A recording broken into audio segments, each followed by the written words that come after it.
Bonjour les amis, nouvelle vidéo aujourd'hui pour parler d'une chose extrêmement importante. La censure totale va être votée bientôt au Parlement dans un silence assourdissant et c'est Florian Philippot qui va vous en parler. Pourquoi? Parce que cela va concerner tout le monde, aussi bien les médias alternatifs que les influenceurs, que vous-même quand vous allez vous exprimer sur les réseaux sociaux, vous allez comprendre pourquoi. Mais juste avant de l'écouter comme d'habitude, n'oubliez pas de vous abonner, le pouce, le commentaire, le partage, le boost de la vidéo. N'hésitez pas à me rejoindre sur Patreon, c'est une plateforme où je poste du contenu exclusif. Chaque semaine on l'écoute et on en parle juste après. Alors je vais parler, puisque on me posait la question effectivement de la loi, de la proposition de loi Retailleau, qui a été adoptée au Sénat pour l'instant, pas encore à l'Assemblée nationale, adoptée au Sénat le 5 mai, c'est tout récent. C'est une proposition de loi donc proposée par Bruno Retailleau, ancien ministre de l'Intérieur, qui vise officiellement à lutter contre le terrorisme, contre le séparatisme islamiste. Et en fait, il y a eu beaucoup de lanceurs d'alerte. Quand vous lisez le titre 2, article 6 de cette proposition de loi, vous vous rendez compte que c'est tellement flou, c'est tellement écrit en termes très généraux, que ça peut viser n'importe quel opposant. Dans le texte de loi, il n'est pas du tout écrit islamiste ou quoi que ce soit. Non, il n'est même pas écrit terroriste. C'est n'importe qui appellerait par ses actions ou par ses propos à la haine, etc., à la discrimination, à la haine. À la haine, on ne sait pas ce que ça veut dire en termes juridiques. C'est flou, c'est arbitraire. Chaque juge peut le déterminer comme il veut, peut le définir comme il le veut, comme il le souhaite, selon ses propres inclinations idéologiques, ses propres orientations politiques ou partisanes. Et en fait, ça donne le droit, parce que là, je vous dis un juge, ça c'est uniquement pour un recours, parce qu'à la base, il n'y a même pas de juge. C'est un pouvoir qui appartient strictement au ministre de l'économie ou au ministre de l'Intérieur, article 6 de ce titre 2, qui dit, s'il suspecte que vous êtes soit vous-même, soit votre organisation, donc un parti politique, une association, un collectif, ce que vous voulez, s'il suspecte que vous appelez dans vos propos ou vos actions à la haine, à la discrimination, etc., le ministre de l'économie ou le ministre de l'Intérieur peuvent vous geler vos comptes bancaires pour 6 mois renouvelables, sans passer par la case justice, hein. Alors vous pouvez faire un recours éventuellement, enfin déjà le temps du recours vous êtes très embêté, voire vous faites faillite, ou vous êtes ruiné, et ensuite vous n'êtes pas sûr de gagner le recours parce que la loi est tellement floue que c'est le règne de l'arbitraire comme je vous l'ai expliqué. Donc ça, c'est la proposition de loi Retailleau. Donc elle va arriver normalement dans quelques semaines à l'Assemblée nationale, il faut évidemment que les députés votent contre. Mais le gouvernement par ailleurs a dit, mais moi je vais faire la même loi, mais cette fois en projet de loi, et elle sera présentée en Conseil des ministres dans quelques semaines. Donc une fois qu'on aura vaincu la proposition de loi Retailleau, on va avoir dans le même combat contre le projet de loi, cette fois Nunes, qui viendra directement du gouvernement du ministre de l'Intérieur, Laurent Nunes. Voilà, vous avez compris, mais c'est le même sujet. Il y a d'abord une proposition de loi Retailleau, il y aura ensuite un projet de loi du gouvernement. Vous connaissez la différence entre une proposition de loi et un projet de loi, sinon je vous la rappelle. Une proposition de loi, c'est quand ça émane d'un parlementaire. Un projet de loi, c'est quand ça émane du gouvernement. Voilà.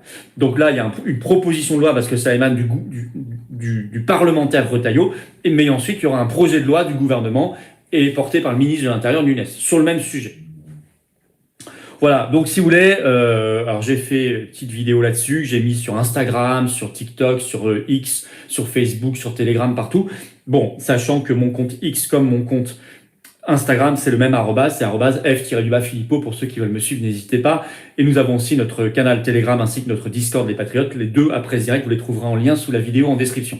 Bravo à Franck Fourage qui est membre de la chaîne depuis 2 mois, je vois apparaître en vert, parce qu'effectivement les alliés de la chaîne, ceux qui ont appuyé sur rejoindre, apparaissent d'une autre couleur par ailleurs, en plus d'avoir accès à beaucoup de vidéos exclusives. Il n'y a rien en moins pour les autres, hein. C'est juste du travail en plus pour moi.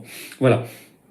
Oui, Francky Rocky, maintenant l'Union européenne veut s'en prendre au VPN puisque le Parlement européen a communiqué cet après-midi officiellement en disant, merci de me parler de ça, nous avons remarqué que les VPN étaient de plus en plus utilisés pour échapper aux législations qui protègent les jeunes, les enfants des réseaux sociaux. Et d'ailleurs, ils se sont pris une note de la communauté en disant non, c'est faux. Les VPN ne sont quasiment jamais utilisés parce qu'aujourd'hui les réseaux sociaux sont interdits aux moins de 13 ans, mais il y a juste une petite case à cocher. Vous devez vous engager à avoir plus de 13 ans. Mais quand vous inscrivez, quand vous créez un compte sur un réseau social. Ça va pas plus loin que ça. Pour l'instant, il n'y a pas encore les procédures de passe numérique. Mais alors, la note de la communauté dit c'est faux. Toutes les études démontrent que les moins de 13 ans n'utilisent pas les VPN. Les VPN sont utilisés essentiellement, vous le savez, par des entreprises, par des laboratoires de recherche, par des universités. Enfin, c'est très important, les VPN.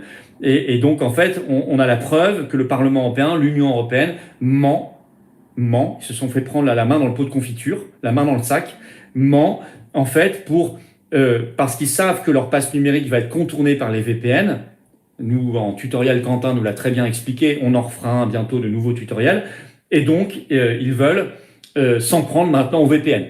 Donc, on a la preuve, par A plus B, que l'Union européenne ment, qu'elle crée des faux arguments, des prétextes, et qu'elle est bien, évidemment, une dictature. Et qu'il faut donc en sortir.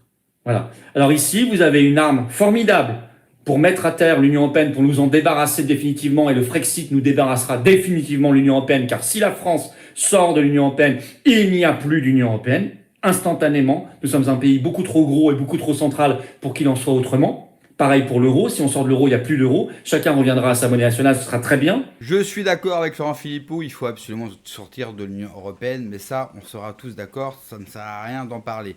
Le problème, c'est que même si on sort, on gardera la même classe politique. Regardez le cas anglais, par exemple. Les Anglais ne sont pas sortis d'affaire malgré le Brexit. Et même s'il y a eu une victoire ces derniers jours de Nigel Farage, j'attends qu'il soit au pouvoir avant d'être totalement rassuré au vu de ces dernières déclarations qui, sincèrement, ne me rassurent pas sur la suite de la politique anglaise. Mais revenons à cette loi proposée par Bruno Retailleau. Cette loi, c'est très simple.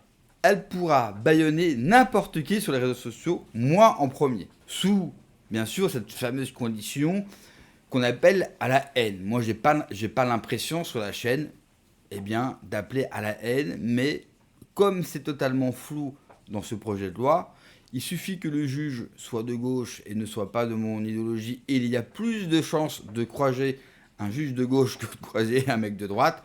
Autant vous dire que la sentence sera irrévocable. Sans parler, bien sûr, de la loi Yadan, qui interdira toute critique envers Israël, toute critique envers le sionisme. On ne va bientôt plus pouvoir parler de rien. Ils veulent interdire les VPN. Ils veulent interdire l'anonymat. La censure, elle commence maintenant. Alors, on ne sait pas si ce projet de loi sera voté à l'Assemblée, mais en tout cas, juste le fait qu'il le propose, c'est dangereux. Le RN a voté pour ça. Hein. Le RN est pour. Le RN est pour tous ces projets de loi. Il faut le rappeler.